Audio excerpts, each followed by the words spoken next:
Hari Om. Good evening, everybody. So we will start today's class with prayers as always, sharing the screen for the prayers.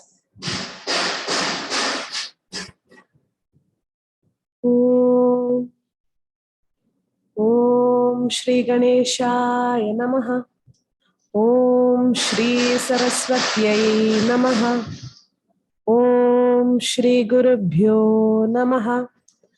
समस्त जन कल्याणे निरतं करुणामयं नमामि चिन्मयं देवं सद्गुरुं ब्रह्मविद्वरं श्रुति स्मृति पुराणानाम् आलयं करुणालयं नमामि भगवत्पाद शंकरं लोकशंकरं हरिः ओम श्री गुरुभ्यो नमः हरिः ओम.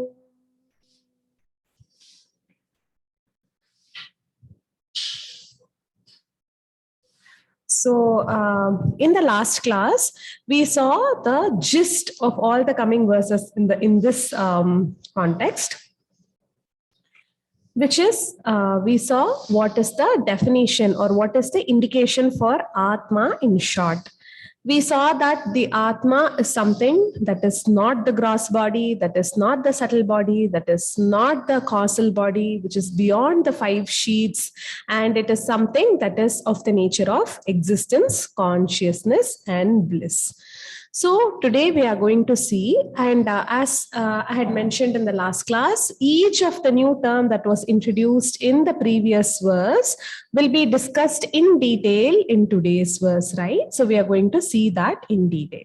So today we are going to see what is this Stula Sharira or the gross body, all right? So let me share the verse with you.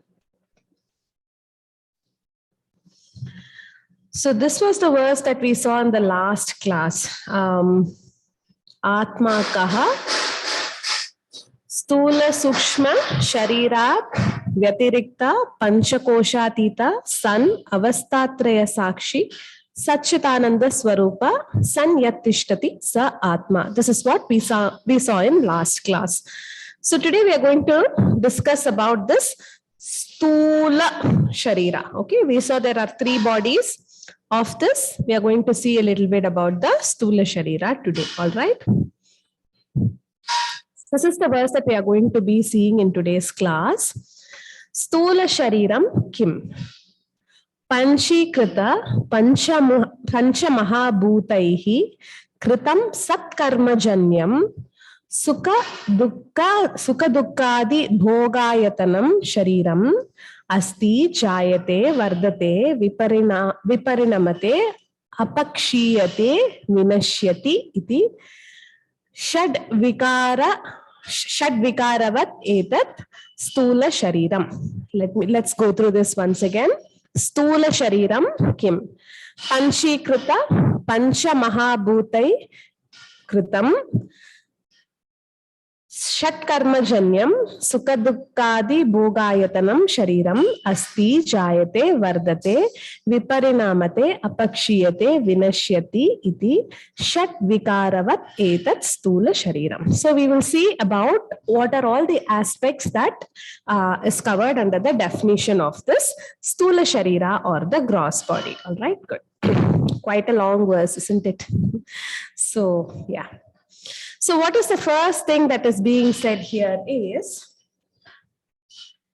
the gross body is that which is made up of the 5 great elements that have undergone the process of Panchikarana. We will see what this Panchikarana, that whole process will be described in detail in after we see about all these 3 bodies, 5 sheets and so on. So for now, let us just understand that this gross body is made by the process of grossification of the 5 great elements. All right, and it is born as a result of good actions of the past. Sat karma jayate.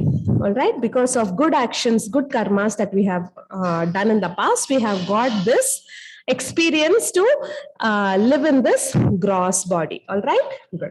And it is the counter of experiences like joy, sorrow, and so on. So the body is the counter through which we experience the entire spectrum of experiences. And it is subject to the 6 modifications. So the gross body undergoes 6 important stages or modifications. It's broadly classified in that way. They are to exist, to be born. Asti means to exist. Jayate is born. Vardate is to grow. Viparinamate is to mature. Apakshiyate is to decay. And finally, what happens? Vinashyati, it dies. All right, so this is the gross body. So we will see each of this aspect a little more in detail today. Okay, so what is the first one? This body is made up of the 5 great elements. We all know what are the 5 great elements, right? Sky, air, water, fire, earth. Isn't it? These are the 5 major elements.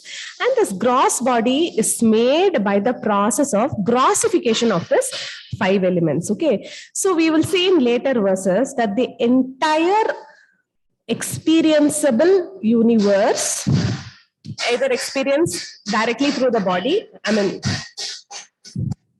I'm so sorry, some construction is just going on outside and I can't block the noise today, so kindly manage, okay? So this gross body is made by the grossification of 5 great elements, and we will see in the future, in further verses, that the entire experienceable universe is made from these 5 great elements. It's a combination, permutation combination of these 5 great elements, all right? But in the gross body, what happens is all these 5 elements becomes gross, and then they become this gross body. Why do we say gross body, gross body, gross body? Gross because we are able to experience this body through all our 5 senses. Okay, so that is why it is called gross. Even in the Pancha Mahabhuta, the most grossest is the earth, isn't it? We can touch it, see it, smell it. The nature of earth is smell, isn't it? We can smell it, we can taste. All the food that we taste comes because of the flavors of the earth, isn't it? It's from there they get all their flavors. We can taste the earth. We can experience the earth through all our 5 senses. And next, when we go to water, it's slightly more subtle than the earth, isn't it? It is not, you can't you can't mold it in any particular shape. It assumes the shape of whatever container that it takes. Fire, it becomes even more subtle. And then air, it is even more subtle than fire. And finally, the space is the subtlest of all. We are just aware of the space. We are all there in space, but we can't cut it, touch it, see it, nothing we can do. Isn't it? Space is a relative thing that we are experiencing because of the various objects that are there, and the gap between them is perceived as space. It's the most subtlest of the 5 elements. So all these 5 elements becomes gross, becomes perceivable to all our 5 senses. That's what it means when we say it becomes gross, and then we get this body. All right. So here, what we have to remember is this gross body is always a part of the 5 elements. Okay, we keep saying my body, my hand, my head, my face, all this we keep saying, but it is never separate from the 5 elements. All right. So keep in mind that this is a part of the whole. It is not separate by itself. So this is what it means by the first, that which is made up of the 5 great elements. Born as a result of good actions of the past. About karma also we will see in the further verses about the 3 types of karma and so on. But as of now, let us understand in such a way that to get the human body, it's a very rare occurrence. This has been said over and over and over and over and over again in all our Vedas, Puranas, everywhere it keeps coming again and again, that this human body is a very, very, very, very precious gift that we have got. Why? Because only in this human body, we have the faculty of choice. We can either choose to evolve or we can choose to devolve. The free will is present for us. It is available for us in this human body. So that's why they say the human body is the most precious, gift that we all have got. And we have to ensure that we make use of this human body. All right. So we should ensure that we become better day by day rather than regressing back. All right. So we will see more about the karma part of it in the coming verses. But another thing nowadays, like if we go and say to people like, oh, human birth is so rare, then we say, what are you talking? India itself has more than 1 billion people. So many humans are there, no? But that's not how we should see it. Imagine how many organisms are there in this world, starting from single cell organisms, from virus, bacteria, amoeba, and then we have so many insects, and then we have the reptiles, and then millions and billions of fishes, various fish, the whales, sea animals, turtles, so many things are there. And then we have the land animals, we have birds. Compared to all this, of human species is very less. Okay, so don't say that, okay, tiger is the rarest of all right now, or rhinoceros is the rarest of the of the bodies that are available. No, not from that sense. Compared to the entire living kingdom, plant, animal, all put together, the percentage of human bodies are very, very, very, very less, isn't it? That's what it is. And precious from the sense that we have the free will. Others don't have. In all other births, what is being done is they are just getting rid of the karmas that they have already accumulated. Only the human birth, we have the process of creating more karmas or not creating further karmas to be born. All right. So from that sense, human birth is very, very precious. All right. So that is what it is meant by Satkarma Jayate. Only because we have done some good things in the past, we are here in this human form. That too in this human form. See, nowadays when we talk about, disabilities, I also work in the disability space. And when we say that we are very blessed to have a human body that is without any disabilities, it is not meant in a way to make their experiences any lesser, but only when all our faculties are fully working, we are also able to get the entire gamut of experiences available for us that this world has to offer, isn't it? Suppose we don't have sight, one big portion of our experience is not available for us. We won't be able to see the wonder of this creation through the eyes, isn't it? And if you are not able to walk or move around easily, if you are not very mobile, then the experience of travel or even the experience of joyful movement will not be fully available to us. From that sense, we are very blessed if we are having a body that is fully functioning. Okay, so all the more the reason why we should stop comparing our body with oh, my body is so fat, my body can't do this, I am not beautiful, my nose is too big, my eyes are too small, my ears are too large. We all have a big list of complaints about our body, no?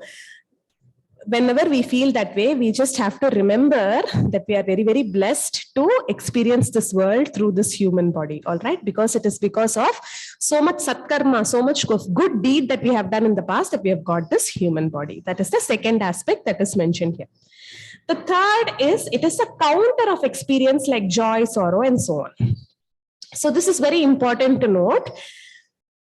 The body is just like a counter. All the experiences passes through the body and the response also comes out through the body, right? Suppose you are touching something very hot. The body, the sensation of heat passes through the body, but it is perceived by the subtle body. We will see it in the next verse, okay?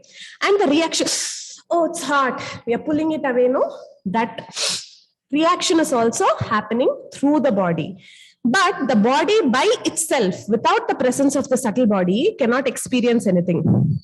Can a dead body feel heat or cold? Can a dead body feel pain?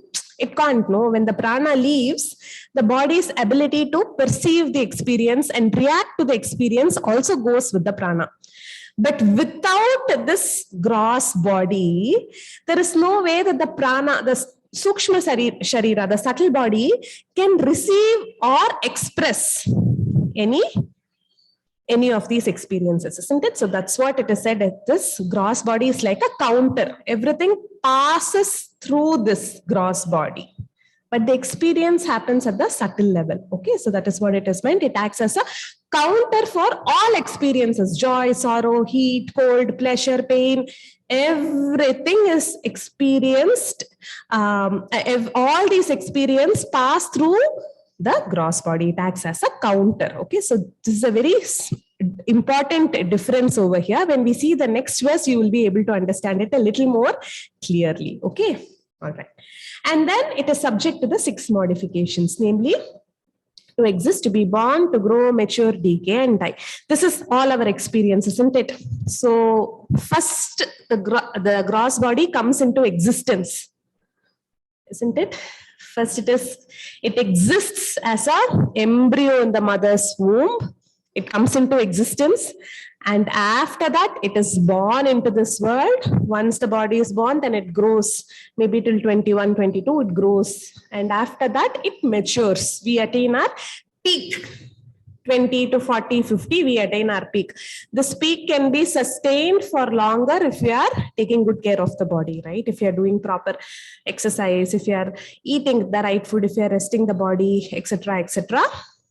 The matured phase lasts a little longer. And after that, what happens? Slowly starts declining. We start losing energy. All our sense organs becomes a little dull, so on and so forth. Then what happens? The body starts disintegrating. We become very old. Skin and all becomes wrinkled.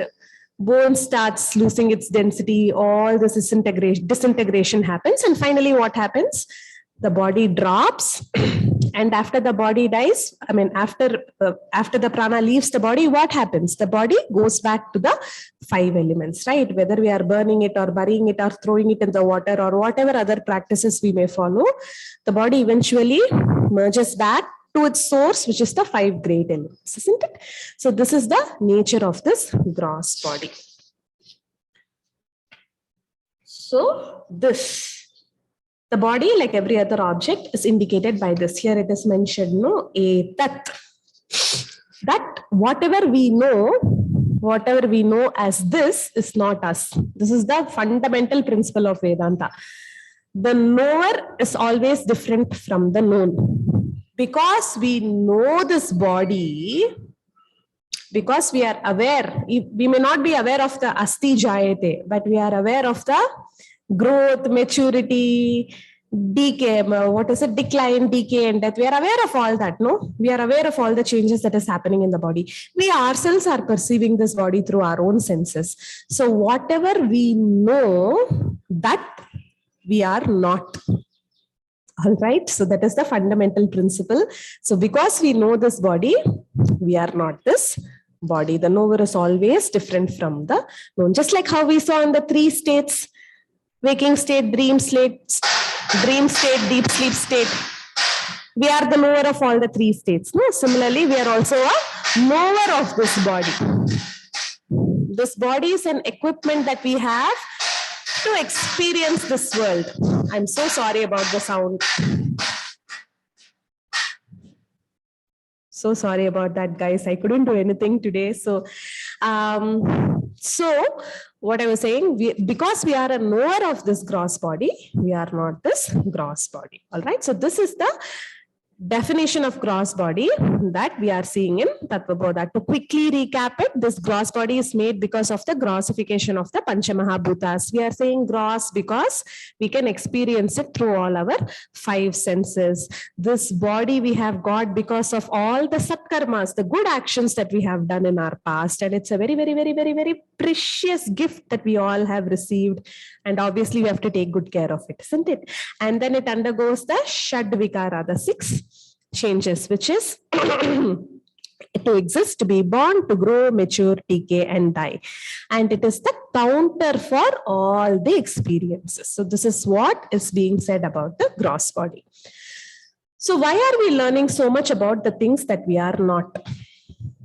The more we understand about the things with which we are identifying ourselves with wrongly, the greater we will start to slowly move away from it. Think for a minute now. all our identifications happens because of this body, no? Because we were born to our parents, we are their daughter or their son. Because we are born to our parents, we are the granddaughter or grandson of our grandparents.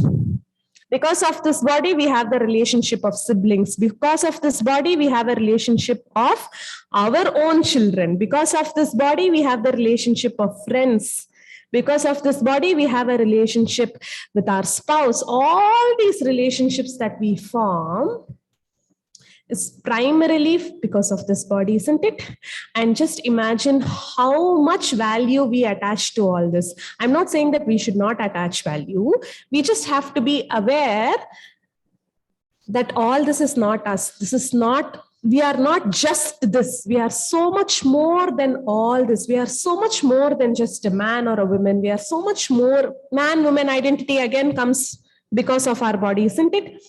Our nationality, caste, creed, religion, all this comes just by the act of birth, isn't it? We are not doing anything to become an Indian. We are just born in India, so we are Indian. We were born as Hindus, so we are Hindus. Whether we are practicing or not, all that is different. Because we are born in XYZ caste, we are such and such caste. We identify with that caste. Isn't it? Because I'm born in Tamil Nadu, I say I am a Tamilian. We take pride in our language. We take pride in our nationality. Not saying that we shouldn't, but we should always remember that it is purely because of this body we have all these identifications added on to us. It is just like taking and putting more and more clothes over us. Are these clothes our true nature? No, isn't it? Anytime we want, we should be able to remove it and keep it aside. Similarly, just in the same way, this body itself is not our identity.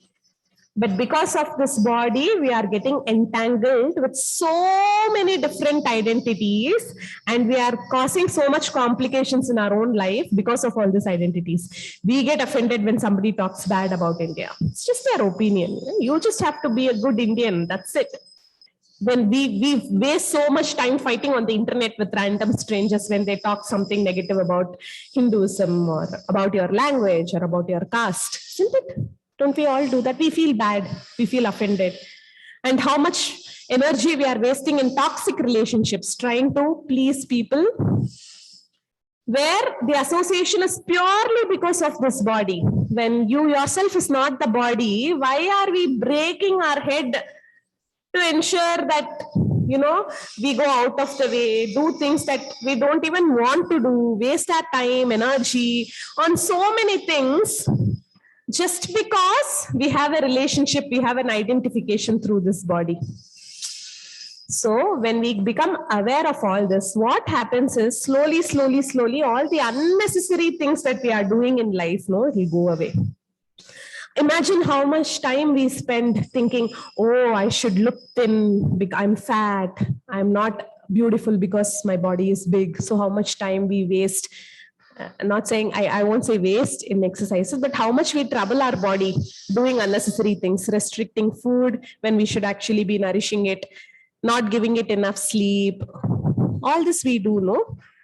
Just remember that this is the nature of the gross body. It is nothing but the 5 great elements that has come and taken this form. And again, it is going to go back to its source, that's all. For a very limited period of time, we have been given this precious gift to experience this world. That is all. So when we keep remembering this again and again and again, it's not that overnight we'll become enlightened, nothing like that. But so many unwanted actions and thoughts gets removed from our life. It makes our life so much simpler. If somebody comes and says, oh, Aruna, what happened? You have put on so much weight. Okay, it's the body has put on weight. Aruna has nothing to do with it, isn't it? Somebody comes and says, oh, you have so much gray hair. You should go do coloring. Everybody will have an opinion. You don't, waste your mental faculties thinking, oh God, I have gray hair. So what? Isn't it? It's the nature of the body. The body is supposed to age, and to age is a privilege. Not many people get to experience old age, isn't it? Even 3 generations back, Average life expectancy was only 40 years. But today what we are doing, even in 50, we want to look 20. Why? Should be proud that we have lived till 50, 60, 70. It is a gift that we are able to experience the world for so long. We are able to learn so many things, isn't it?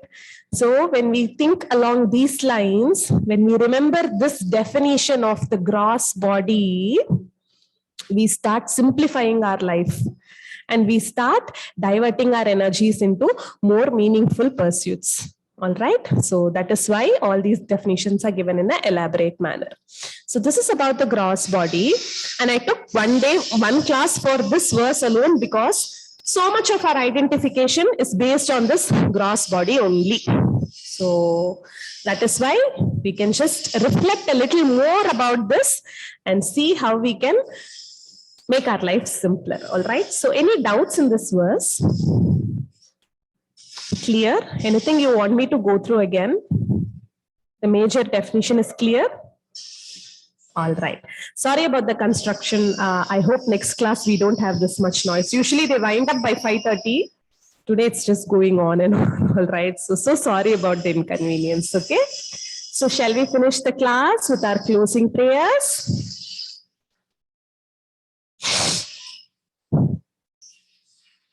Om Purnamada Purnamidam Purnat Purnamudachyate Purnasya Purnamadaya Purnameva Vashishyate. Om Shanti Shanti Shanti. Harihi Om Shri Gurubhyo Namaha. Harihi Om. Thank you so much. I'll see you all next Friday where we'll be talking about the subtle body. Okay. So take care. Keep reflecting on this gross body and see how all these identifications are taking up so much of our mental space in our everyday life. Okay. Very beautiful presentation. Thank you, Radhika ji. Thank you. So, see you all. Happy Holi to everyone. I'll see you all next Friday. Hari Om. Bye. Bye.